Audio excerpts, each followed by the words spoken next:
Anyone who is a faithful disciple of Christ will ultimately become fruitful for Him. That's the only way we can lift up the name of the Lord Jesus Christ in and through our lives in our own generation. So if you have your Bibles with you, please turn to Matthew chapter 6. I want to briefly touch upon a very familiar passage from Matthew chapter 6. As we come to the conclusion of our revival meetings, I believe God wants us to listen to some of the important truths from this passage. We shall read from verse 9 onwards to 13. మత్తయి సువార్త 6:9 నుండి 13. Pray then in this way, Our Father who is in heaven, hallowed be thy name.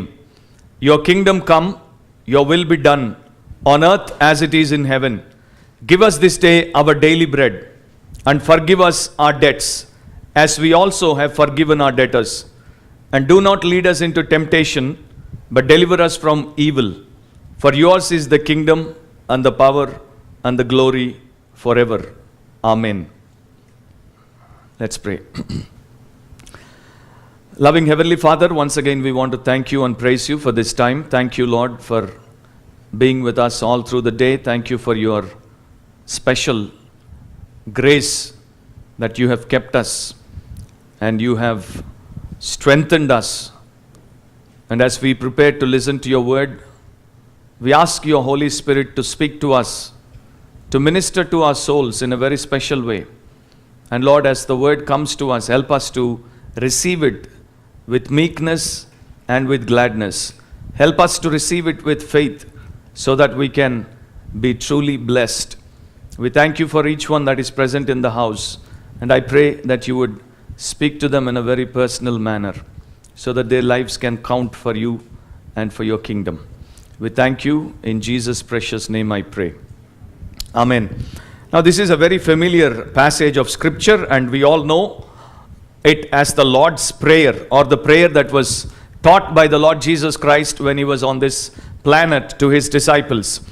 Even though we quite often say that it is the Lord's Prayer, but if you actually get into the scripture and try to understand, it is not the prayer that the Lord needed to pray, but it was a prayer that was taught to the disciples. That's why instead of calling it as the Lord's Prayer, I would rather prefer to call it as the disciples' prayer. So this evening, I want us to look at some of the most prominent features of this greatest prayer that we can find in the Bible. In both the Testaments, we come across various kinds of prayers offered by men and women of God to God Almighty.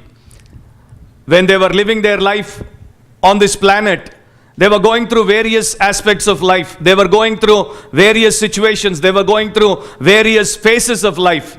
And as they were walking with God, as they were going through various phases of life, they were moved by the Spirit. Or sometimes they were they were forced by their own condition to offer certain prayers. All those prayers have got their own place in the scripture. But this one particular prayer that was offered by the Lord is the greatest of all the prayers that we can find in the Bible, because it reveals to us the heart of God. It shows us the way God wants us to live. But quite often, as we become familiar with certain things in life, we don't bother ourselves much with those aspects of life. Similarly, in Christendom, many people have become so familiar with this prayer that they never give much thought to it. They may be offering it on a daily basis, but without giving much thought to it. They do not get into the intricacies of that prayer. They do not get into the insight that Jesus had when he taught this prayer to the disciples. That's why I think it was Dr. Vernon McGee, when he preached a sermon series on the book of Gospel of Matthew, he spoke about this prayer, and he did not give the usual title. He gave an altogether different title, and he titled it as this. He said, the prayer our Lord did not pray. So this is a prayer that was actually given to us. And this is a prayer given to us by our Lord Jesus Christ, not only just to utter it, but to understand it and then to make it a part of our lives so that we can live it and glorify Jesus in and through our lives. As we have been looking at the theme for our conference, we are here for such a time as this. Only when we understand the heart of God, only when we understand the purposes of God, only when we understand the move of the Spirit in our own generation, in this world, we can be of some use to the Lord, we can be of some use to the kingdom. దేవుడి నడిపింపు లేకపోతే దేవుడి విషయాలను గ్రహించకుండా దేవుని చేతుల్లో సాధనముగా మారడం అనేది అసాధ్యమైనటువంటి విషయం. చాలా మందికి ఆ కోరిక ఉంటుంది that they want to be used of God, but they do not actually understand the ways and the means God May want to use them. Jesus showed us how we must approach God in prayer, in this prayer. And then he also teaches us the kind of attitude that we need to have when we offer such a prayer to the Lord.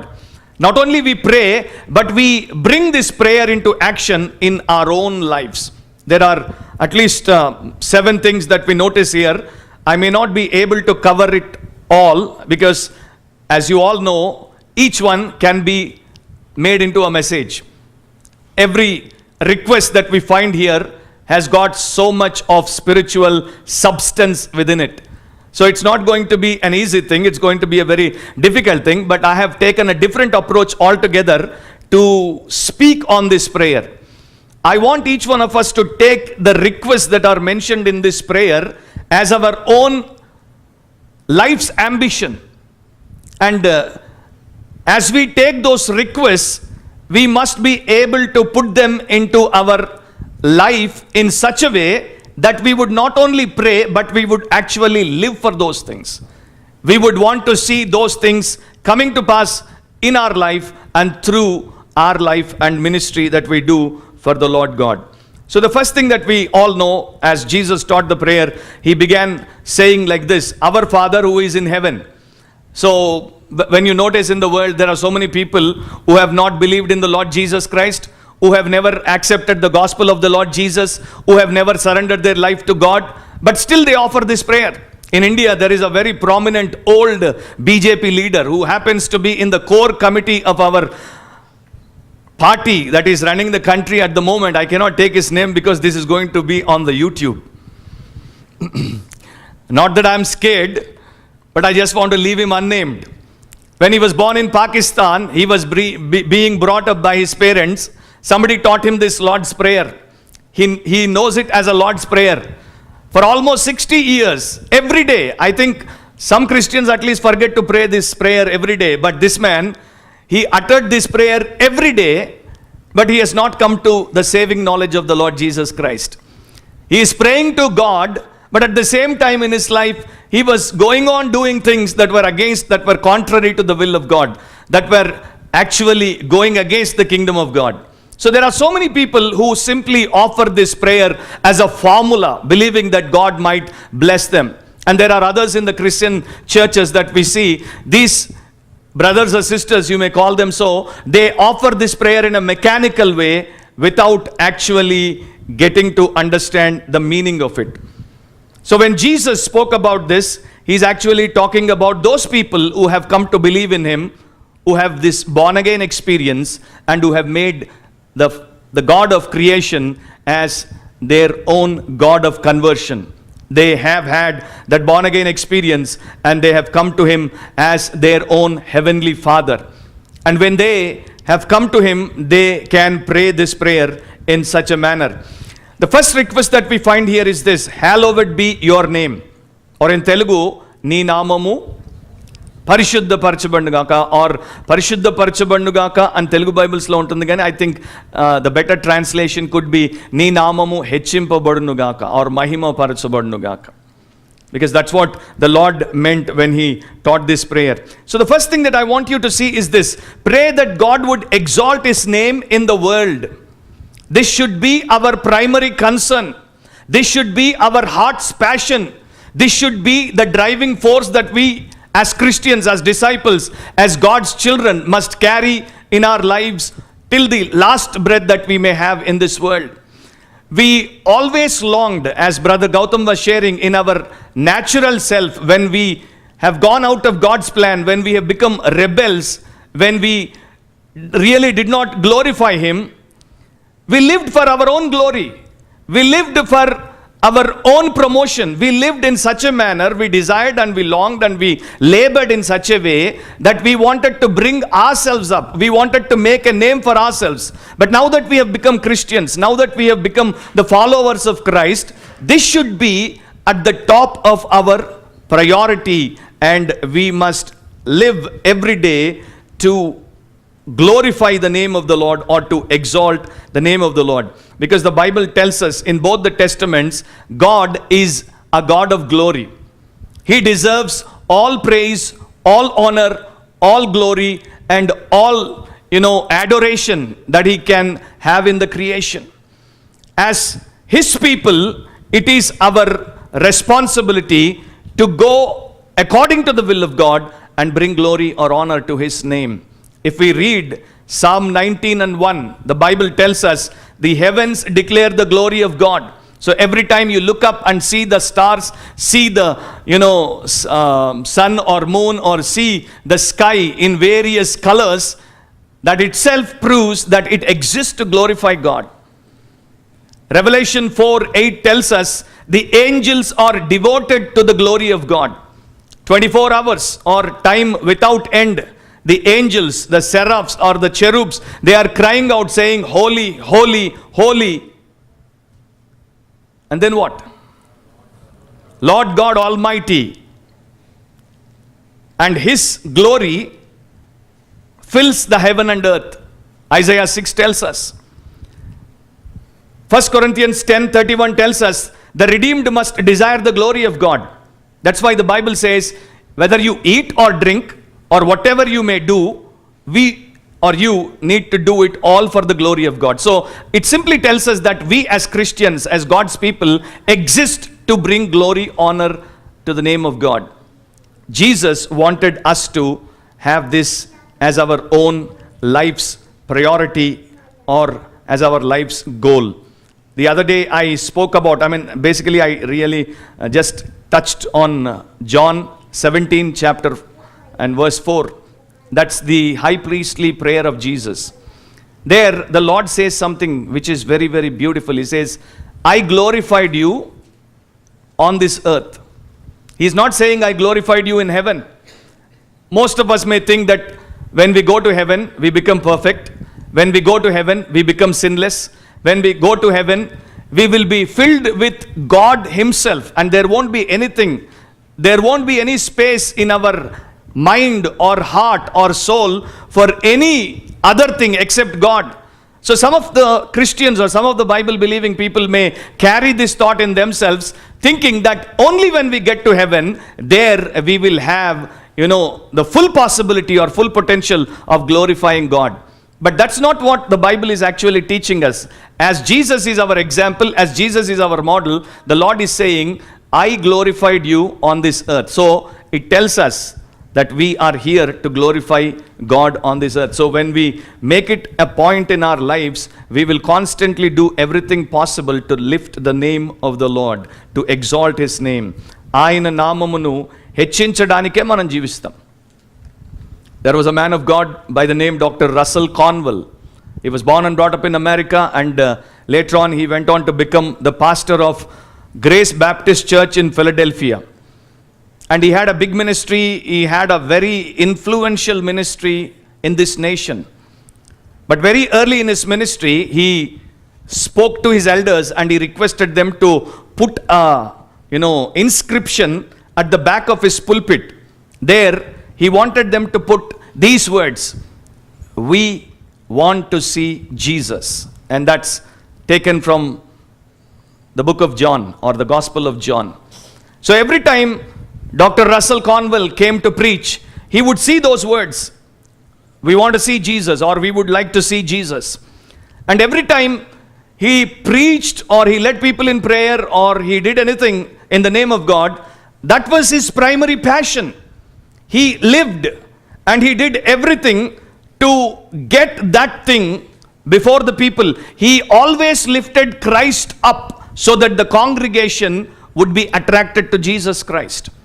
And that's a wonderful aspect in a person who is called to do the ministry.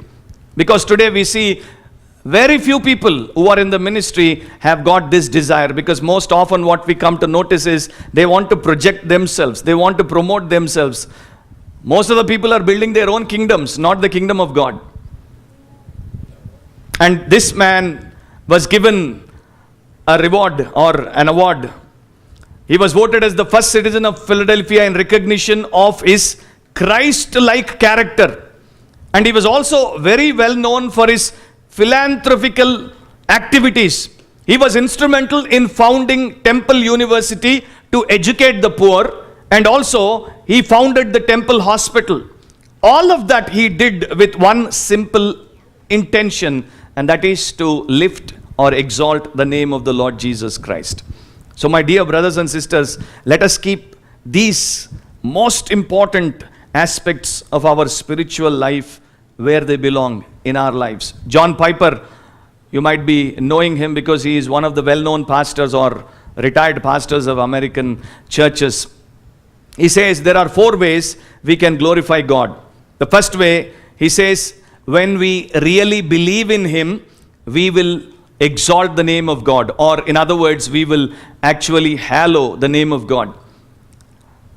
As we pass through life, we may have to face many kinds of situations, many kinds of conditions. How many of us can truly say that we are facing each and every situation in our life with the faith that comes from the word of Jesus Christ? Because this generation is known as a stress-filled generation. We all know about it, no? The moment you come across a problem, the moment you come across a challenge, the moment you come across a trial, immediately you become shaky. Immediately, you don't know what is going to happen. And you may run here and there. But the Bible tells us, when we live as believers, in both the testaments we read, the just shall live by faith. So every person that lives by faith brings glory to the name of God. This is the generation where people need to see our faith in action. Mana viswasamu manamu variki chupinchetuvanti varanga undali. When they have a problem, they panic. When we have a problem, we panic. When they have a problem, they go through a lot of difficulty. When we have a problem, we also go through a lot of difficulty. I mean, live as if we have no source up there, as if we have no God out there. And that's one of the areas we need to be very careful. I do not know how many of you are living faith-filled lives, but that is one most important thing that we keep in our minds to, move as we bring honor and glory to the name of God. The first thing is that we believe in him with all of our heart. The second thing Piper says is this: when we fear God and not fear anyone or anything, we bring glory to the name of God, or we exalt the name of God. దేవునికి తప్ప దేనికి మనం భయపడినప్పుడు, ఎవ్వరికి మనం భయపడినప్పుడు మనం దేవుడి నామమును హెచ్చించేటువంటి వారంగా ఉంటాం.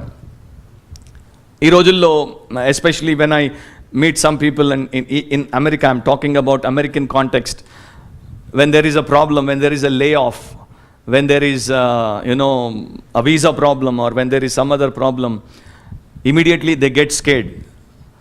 The chill goes through their spine. Vennu vanikipotadi. And they may try to do all sorts of things which are not right before God and before the government. The only concern they may have at that point in time is to stay here, not to please him, but to stay here. And in such a situation, it becomes difficult to live as a God-honoring Christian. Bible tells us to fear God, and when a believer truly fears the Lord, he will always take everything into consideration before he gets into action. Whether this is approved by God or not, whether this is pleasing to the Lord or not, whether this can bring glory to the Lord or not. That would be his main concern, not whether he can have it or not, whether he can, succeed or not. మన జీవితంలో ముఖ్యంగా మనం పెట్టుకోవాల్సింది ఏంటంటే, ఎట్టి పరిస్థితుల్లో ఎవరినైనా నేను గాయపరుస్తాను, ఎవరినైనా నేను దుఃఖానికి గురి చేస్తాను, కానీ దేవుడిని నేను దుఃఖపరచను, ఆయనను నేను భయపడకుండా కించపరిచేవాడిగా ఉండను. The third thing that we see according to Piper is this: we hallow the name of God when we keep his commandments. Jesus said, if you love me, what did he say? Keep my commandments. Today if you go to majority of Christians and ask them to list out the commandments that Jesus gave, not all the commandments that God gave in both the testaments. Of course, most of the people, they don't even know 10 commandments. But if you ask them, what are the commandments that Jesus gave, can you list them out? They won't be able to do it. Because they have never taken the time to read the Bible. They have never taken the time to study what all commandments that Jesus gave. What actually Jesus expects from them, they never tried to know. So how can we exalt the name of God in our lives? How can we do something for the glory of God in our generation, in our nation? It's not easy. The fourth thing Piper says, when we honor God in front of the people, then that's the only way we can keep his name on high. God often gives us opportunities, often brings us into situations where we are challenged. In those situations, he expects us to honor him and exalt his name. S.D. Jordan, he tells the story of a Christian woman. She lived her life, all her life, as a dedicated believer, as a dedicated disciple. And she was very fond of the scripture. So she continually learned from the Bible, and she by-hearted so many scriptures from the Bible. But as she grew old, she began to lose her memory. But there was one verse which was very dear to her heart, and that verse comes from 2 Timothy. And the verse is this, which Paul used to say, I know whom I have believed, and am persuaded that he is able to keep that which I committed unto him against that day. So constantly, whenever it was possible to her, she used to utter that word, or that verse. After a while, she became more vulnerable, and then she lost some more memory, and then she came to this point where she could only say, that which I have committed unto him. And then finally, in her last days, on her deathbed, she was moving her lips. So one of the relative tried to hear what actually she was saying. And when they put the ear next to her mouth, they could hear him, him, him. So she forgot all the verse, she forgot the phrase, but she did not forget him. You may forget everything in your life. You may forget all the teaching of the Bible, but never forget him. Because the whole Bible can be put in that simple one word, him. Everything has come from him. Everything will go back to him, and we live and exist in him. Our life's purpose is his exaltation. That's what the Lord wants us to understand and put it into practice. The second thing, the Lord said, your kingdom come.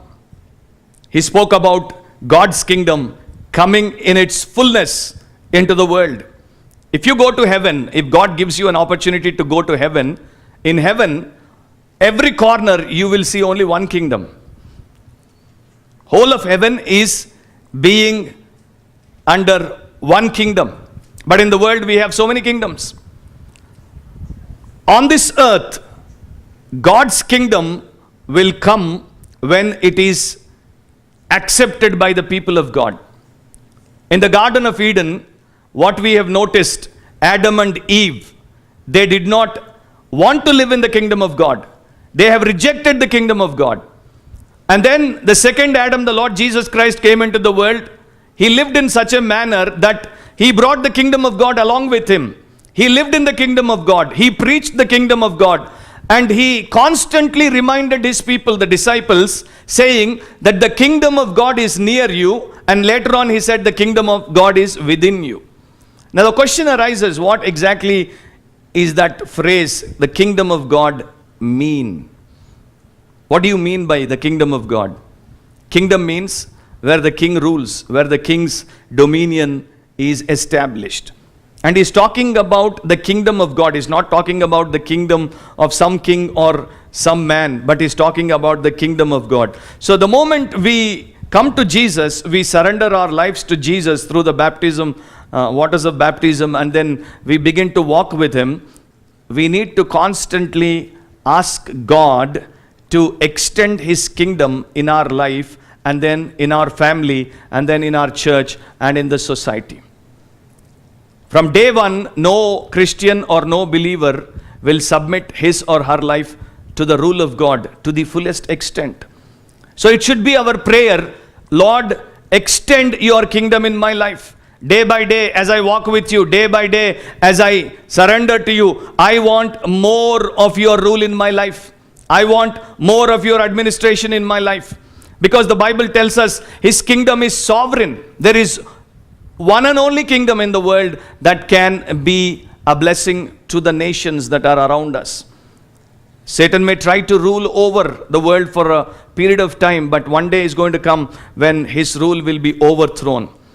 So God's kingdom alone is sovereign, and as God's people, we must invite the kingdom of God into our own lives.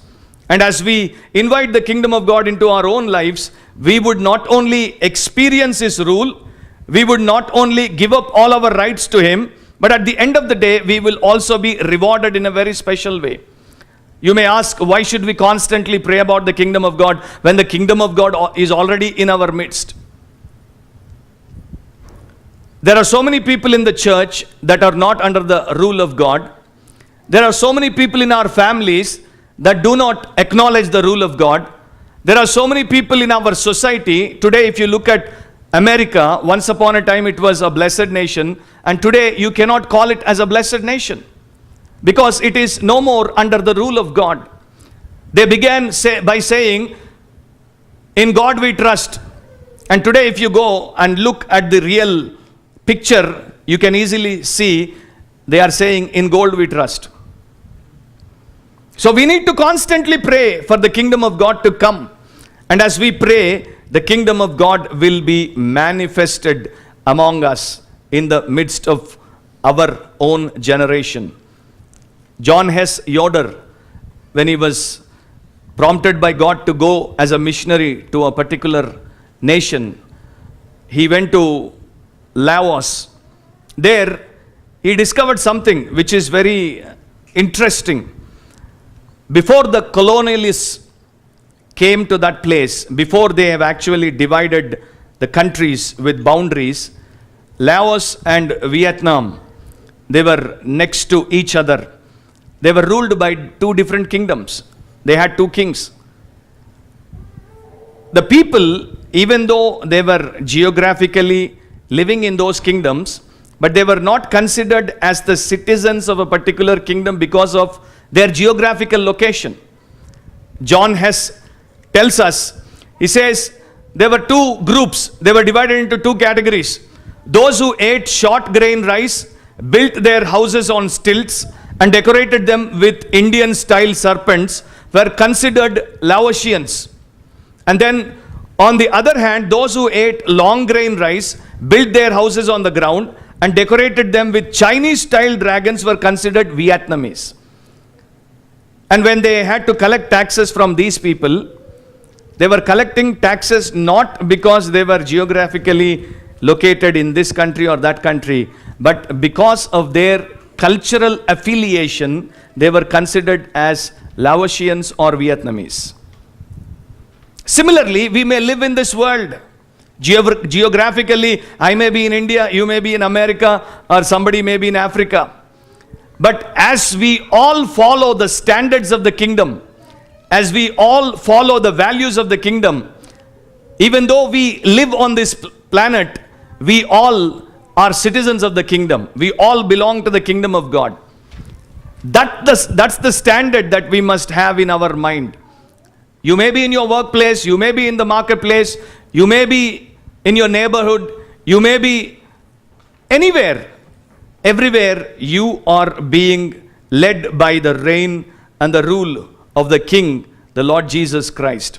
If that is our prayer, if that is our life, it will be easy for us to be useful to the kingdom of God. Number 3, he spoke about your will be done. He's talking about the will of God. So we should pray that God would employ his will in the world. We all know that God has a will because we all confess openly that our God is a living God. Our God is not a dead God, isn't it? Are you there? Hello? Our God is a living God. Our God is a true God. Our God is a person.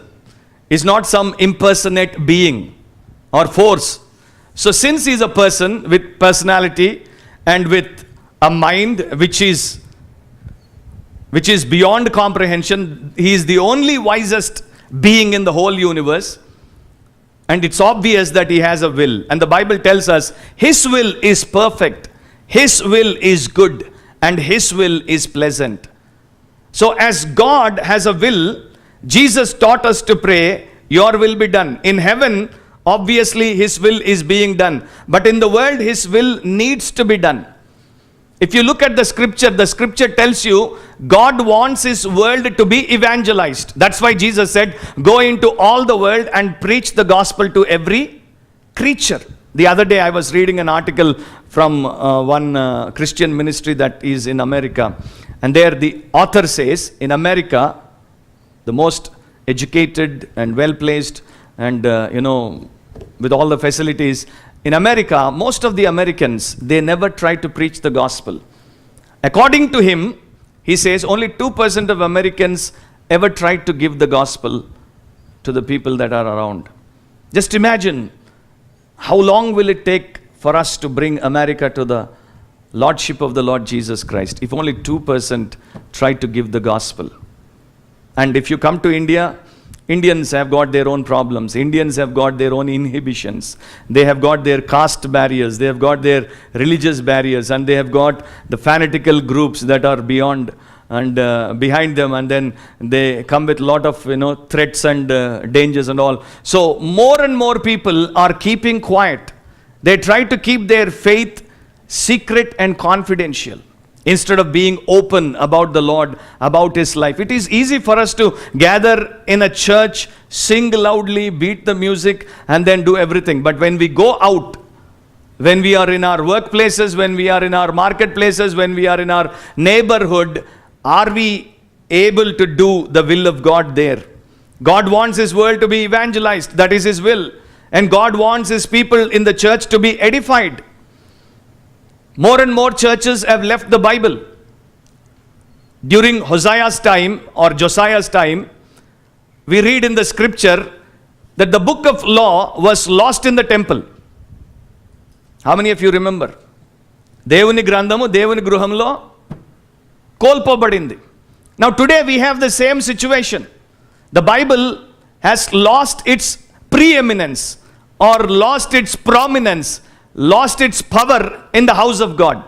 We carry the Bible, we open the Bible, we take a few texts from the Bible, we preach, we teach, but most of the time it is not being taught as it ought to be, and it is not being received by people as it ought to be, and it is not put into application by most of the people.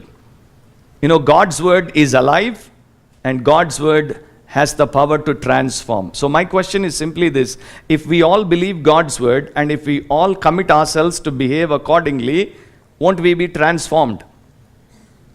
Are you listening to me? Now let us think from the last 5 years, 10 years, 15 years of your faith life. How many times have you applied the scripture to your own life? If you have really applied the scripture, you are already edified. If you are being edified, then you are being transformed. If you are being transformed, that will show up in your life. So many people tell me, oh brother, I have this weakness, I have that weakness. I want to do God's will, but because of this weakness, even though I have got the willingness, I am unable to do. I may accept it because I am not God. But will God accept it? If we constantly hide behind our weaknesses, if we constantly hide behind our justifications, we won't be in a position to do the will of God at any cost. And we all know his ultimate goal for each one of us is that we all should become like his son Jesus. If we are not being transformed by the will of God, then it won't be possible.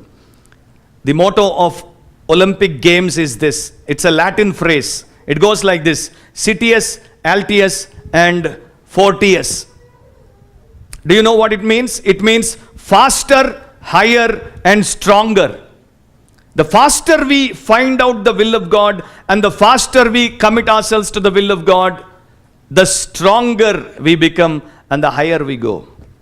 And God wants His people to be like that in this generation, because He wants His people to be making an impact on people around. Robert Law said this: prayer is a mighty instrument, not for getting man's will done in heaven, but for getting God's will done on earth.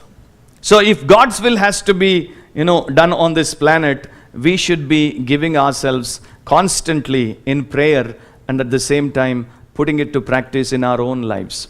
If every Christian commits himself, herself to the scripture, whatever he or she may learn from the Bible in their own personal quiet time, or whenever they come to hear the word of God, if they begin to practice it, they allow the will of God to take place in their own life, in their own family, in their churches, in their society, great and mighty things will begin to happen. Then every day we will rejoice not only in the glory of God, but we will continuously go around prompting every other person to do the will of God and glorify Him. Elizabeth Elliot talks about two adventurers that have come to see her once. They came with all the equipment because they were going to a rainforest east of the Andes. She says in her book, they did not seek any advice. They just came to me asking for a few phrases so that they can converse easily with the Indians. And then she goes on to write this: sometimes we come to God as the two adventurers that have come to me. Confident, well informed, well equipped. But has it occurred to us that with all our accumulation of stuff, something is missing? And she says this: we know what we need, a yes or no answer from God to all our questions, or perhaps a road sign, something quick and easy to point the way. What we really ought to have is the guide Himself. What we really ought to have is the guide Himself. We are satisfied, we are happy with the maps, road signs, and useful phrases as things, but it is always better to have the guide Himself. And the guide is available to us, and His book, guidebook, the wonderful book of God, is available to us. But my dear brothers and sisters, it's a burden. I have seen so many people in the country, in my country, they don't, take the time and the trouble to know the will of God. If we do not do that, if we do not know the will of God in our lives, then we will never be able to do it. We may have many conferences, we may have many themes, we may have many preachers, they may come and give the word, but we will not be in a position to put it into practice. Number 4, Jesus spoke about the need, human need now. He says, give us our daily bread. Now here we need to pray to God and ask Him to equip us with our daily provision. God, as we all know that God is the source of all resources, whether it be spiritual, whether it be emotional, whether it be physical, whether it be material, whether it be social. When you talk about bread, don't just think about the physical, food, or don't just think about the piece of bread. According to Augustine, he says it refers to whatever serves for our well-being. So every time we come to God, we are saying, God, please grant to us whatever is required for our well-being. Let it be a physical or a spiritual need. Here, the Lord is teaching us to totally depend on Him. We are all well-educated people, we are all well-equipped people, and we are all skilled people. And it becomes difficult for us to totally depend on God because we want to be independent. As Brother Gautam was saying, in the fallen state of man tried to live independently. Now we are regenerated. We are brought into a new sphere in life. But even then, the problem is most often we try to live independent of God. We try to do things our own way. Instead of depending on Him, we want to do everything the way we want it to be done. So here the Lord is teaching us daily dependence on Him. We know from the nation of Israel, He did not give manna all at once. Every day He ordered them to go out and then look for manna and then gather it and bring it home, cook it and eat. Only on the Sabbath, they need not go out. God gave them for 2 days. But the rest of the time, for 40 years, every day they went out, they took the daily provision and they were sustained by it. So all our life, it is going to be like that. We need to constantly depend on God. The more experience you may gain, the more skill you may gain, the more knowledge you may gain, that makes you more humble. Telugulo oka మాట అంటుంటారు, ఎంత ఎదిగితే అంత ఒదిగి ఉంటారంట. There's only one tree which is known as bamboo tree, which has no leaves, which has no fruit, which has nothing, and it goes straight like this. All the other trees, when they bear fruit, they become low.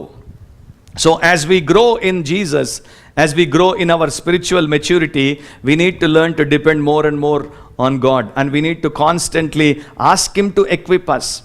There is a danger, because once we begin to earn, once we begin to save, once we begin to invest, once we begin to reap, it is an easy trap for anyone to fall onto those things, to depend on those things and forget God altogether. And that's the condition of many, many people in today's world. But God wants us to depend on Him. You know why? Because there can be many things that can happen to us and we would be hopeless and helpless. Just think with me for a minute. We never know what can happen to us, and in a split second our life can be turned upside down. In a split second we can fall sick. In a split second we can lose our job. In a split second we can meet with an accident and go into coma. In a split second somebody can come and kill us. Now I am in America. When I was coming to America, I read about some Indian, especially a young boy who came to US. I don't remember his name, but he came to US. He happened to be a resident who was just 3 or 4 kilometers away from my place. He came to US to do MS, and within a month's time, he was shot dead. And the moment I read about it, and the moment I came to know about all other, killings in America, I said, God, if you don't give me grace, I'm coming to America. I need to go back to India. My only intention is to go back and take care of my church, not to do anything else. So there is a big danger. Some time back, a few years ago, I went to Jamaica. In Jamaica, in most of the major newspapers, every day they will give you the murder count. So in Jamaica, you cannot go out on the roads freely, because people, gangs or drug lords can come from any side and they'll take the pistol or revolver. They will just shoot you like a bird. So I was there in Jamaica for 21 days, and then daily I prayed, Lord, keep me safe. Why? Not because of me or not because of anything. I want to remain on this planet so that I can do little more ministry for you, so that I can work for your kingdom. So we constantly need God's protection, God's provision, and God provides the best safety to His people. So that's what the Lord is teaching us, that we need to be equipped by the Lord as we walk with Him. And then let's move on to the 5th point, because I think almost my time is up. Pray that God would erase our sins for our perfection. Jesus taught us here to pray, forgive us our debts as we forgive those who transgressed against us. Now here, if you look at the Gospel of Matthew uses the word debts to talk about or to indicate sin. Sin is shown as a debt, and we all understand what a debt is, because sometime or other, most of the people, they have gone through the burden of the debt. They have bore the pressure of debt on their lives. And the Bible tells us sin, in a way, is like a debt. And the moment you think about debt, if you are in a position where you cannot clear it, if you are in a position where you cannot repay your debt, it remains on your head. It becomes a big burden to you. In my ministry, quite often people come to me for prayer and they tell me, brother, knowingly, unknowingly, we have fallen into such a big debt. And this is actually killing us every moment of our day and night because we are unable to bear the burden. So sin is like a debt. Mostly when we go to God, we do not ask Him to take care of our debt. We do not realize what burden we are actually carrying on our hearts. Because our society is like that. The society eats, drinks and sleeps debt. So we as Christians, we have also got accustomed to that. Moral debt is altogether different. The Bible tells us our moral debt is immeasurable, incomprehensible and unpayable. It can be dealt with only by the Lord Jesus Christ. And that's what He did on the cross. So if you are a true born again Christian, you need to constantly come to the cross, constantly come to Christ and ask Him to keep you debt free.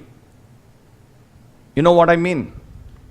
If I forgive his debt that is against me, God forgives my debt. Sometimes it becomes difficult for Christians to offer forgiveness to others.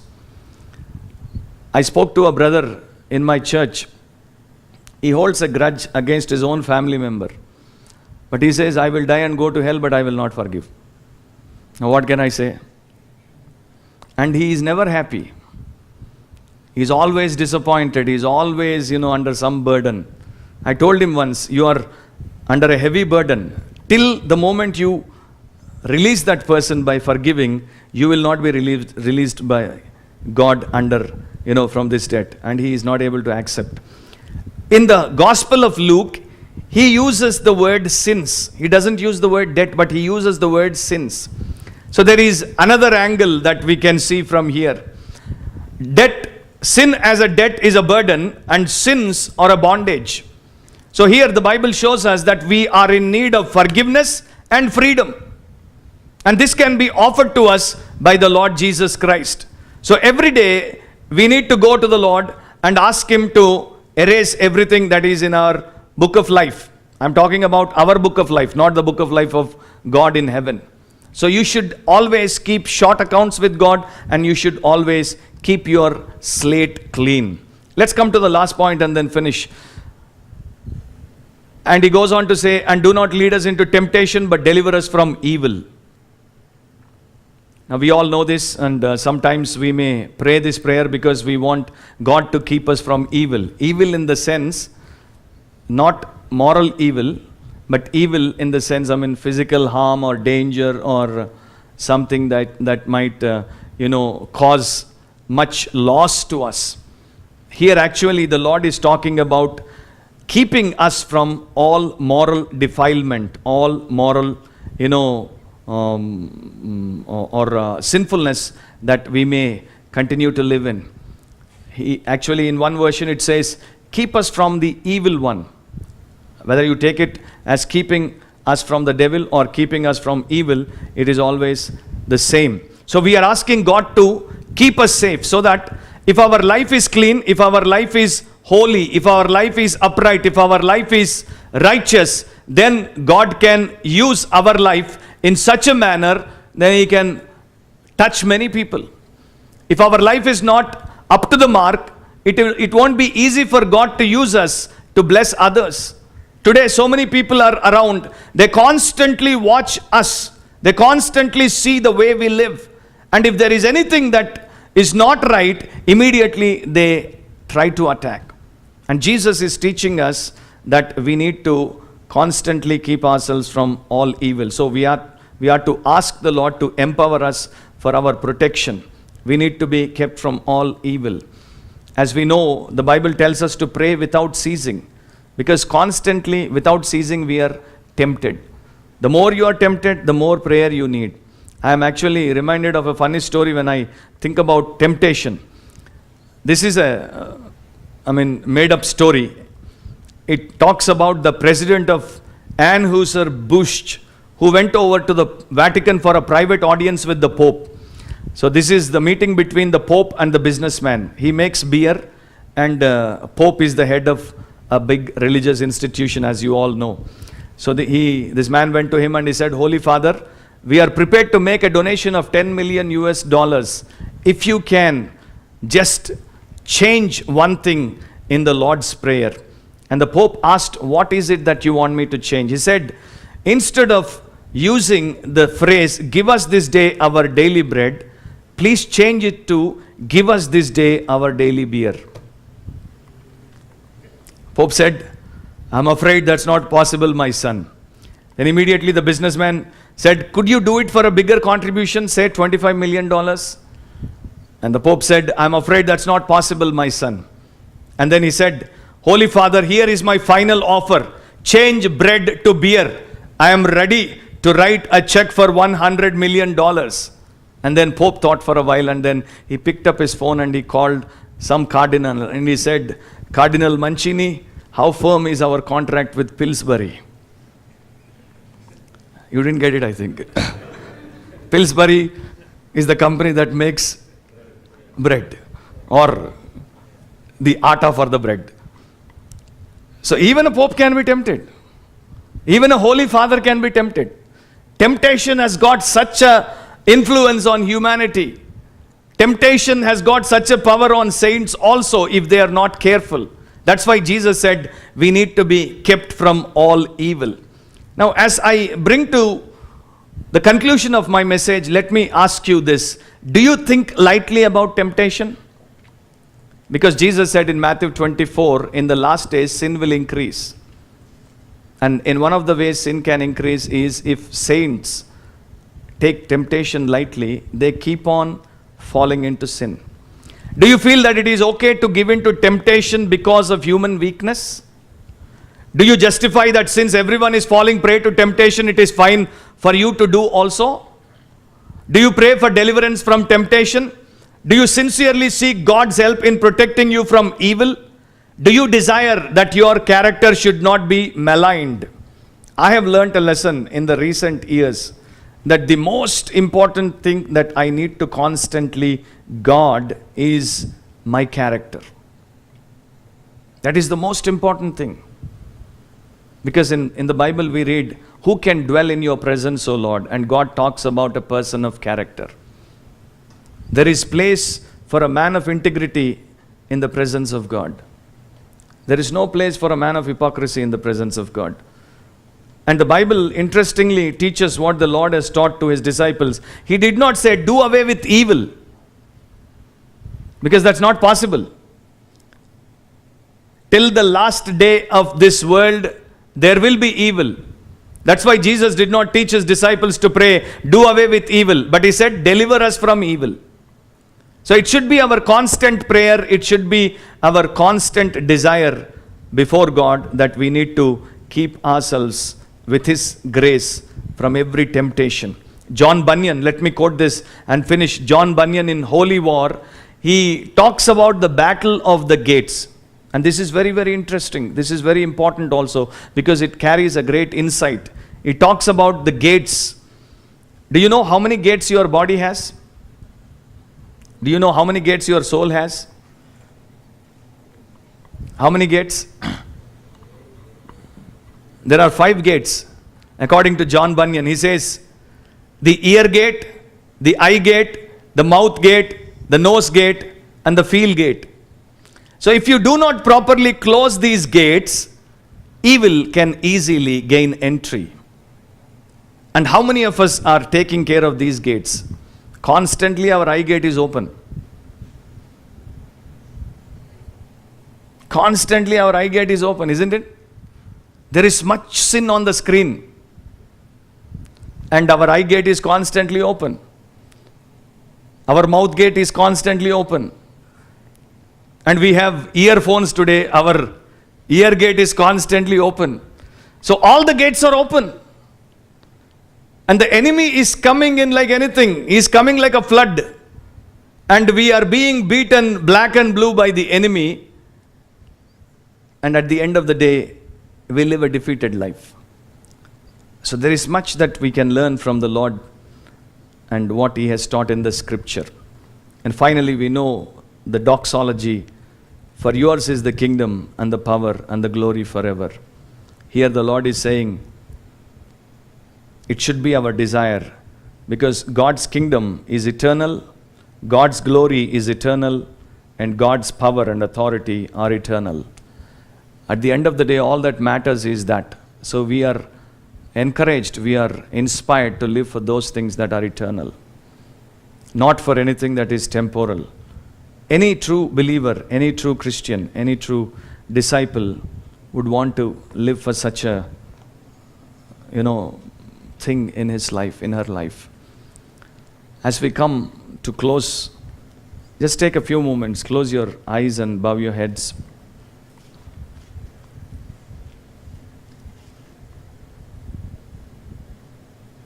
Jesus challenges his people,